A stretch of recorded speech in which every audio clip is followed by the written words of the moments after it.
Let's get into the UK, where the Prime Minister Boris Johnson's Conservative Party saw its lead over the opposition Labour Party narrowed to 7 points in the last week ahead of December 12th major elections. Let's bring in my colleague from our London studios, Juliana Olayinka, for more details on this. Juliana, good afternoon. Hope you had some time for lunch. Let's get set for this new analysis of the election manifestos showing no major UK party plans will reduce child poverty. How big is this issue in the UK? How much is likely involved? When child poverty gets into the conversation, it gets way, way, way above my head, and it rings a lot of bell, not only here but around the world. Absolutely, Bosun, and child poverty is a huge election campaign issue for people in the UK, of course, because the UK is one of the world's largest economies. So a lot of people don't really associate child poverty with the UK. And it isn't just, people that are going without food. A lot of these children are typically in working class families. They're going to schools with shoes that have holes in them and typically only get a meal when they're in school. So it was under Labour and Tony Blair that they decided that they were really going to tackle this. And a think tank that has recently been looking at Boris Johnson, the Prime Minister's manifesto, which he released on Sunday, says that under the Tories' spending plans, if they continue with the way that they will go, child poverty will rise from 29.5%, which it sits at the moment, to 34.5%, which is a 60-year high. And this is because they're going to try and stop spending in the public purse, which is the social spending. Of course, Conservatives are less likely to do that. They did, however, in contrast, praise the Labour government, but they said they have to be very careful, Labour, not just to focus on helping families and mothers, that they should also look at single people who could fall by the wayside. Okay, I'm sure this is one news you've discussed with me and discussed with my colleague, Chimezie Obiwago, over the last couple of days and week. So what's the problem between Just Eat, Process, and Takeaway.com? Why do they find it very difficult to just agree on who takes over who? $6.3 billion. Is that the size of the money or just about what they want to eat or what they're offering us, who are their consumers? Well, it's interesting. We did discuss this yesterday. And to be honest with you, Bosun, the story hasn't really moved on. Of course, Just Eat, they're the big online takeaway platform, and they have been offered a merger with Takeaway.com, which are their Dutch rival, and the two of them are keen to merge because that would then make them the biggest online takeaway delivery service outside of China.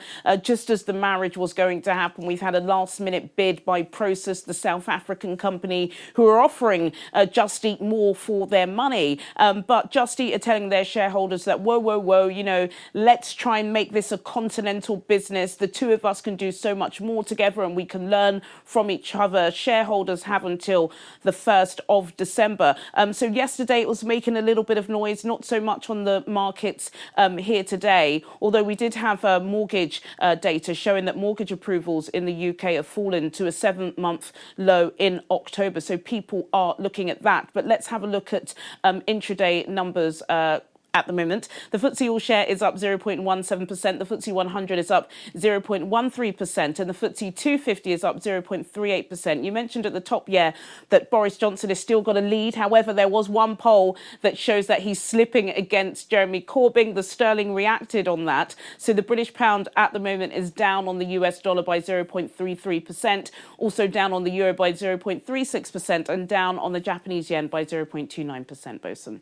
Okay, thank you, Juliana. Just before you go, Alibaba, is that making a big splash? It made a big splash in Hong Kong. I'm sure those folks are having dinner already, having digested Alibaba's today's listing, but we're just having lunch here in Lagos and London. How's this splashing over there in London today?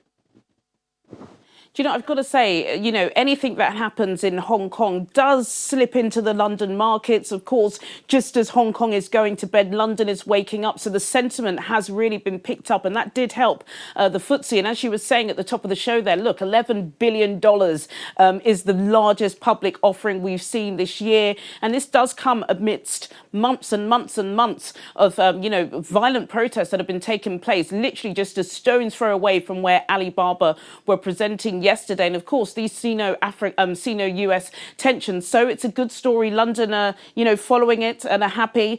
When the markets are good across the world, it's good in London. So yes, definitely following it with a keen eye.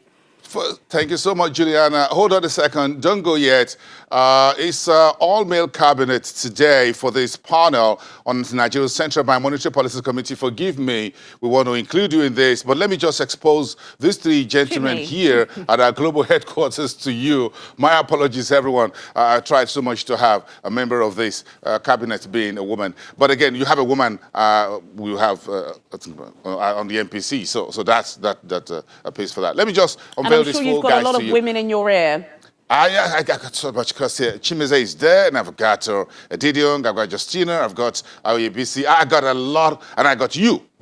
So that makes a whole cabinet, so I can do with these three guys today, and they will forgive me. But let me just unveil them. To my immediate left is, just to say good afternoon to them, is Abiodun Kerekwe, who is from Afrinvest.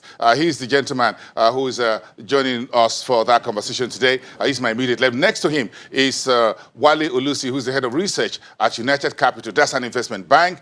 And the last gentleman on my far left is Mustafa Wahab, who is in charge of macro economy and investment research at Kotros Capital, also another investment bank. All of them are from 3 investment banks here. But again, we have someone at the stock exchange and someone else also at the at our Abuja studios. Juliana, you want to say good afternoon to them?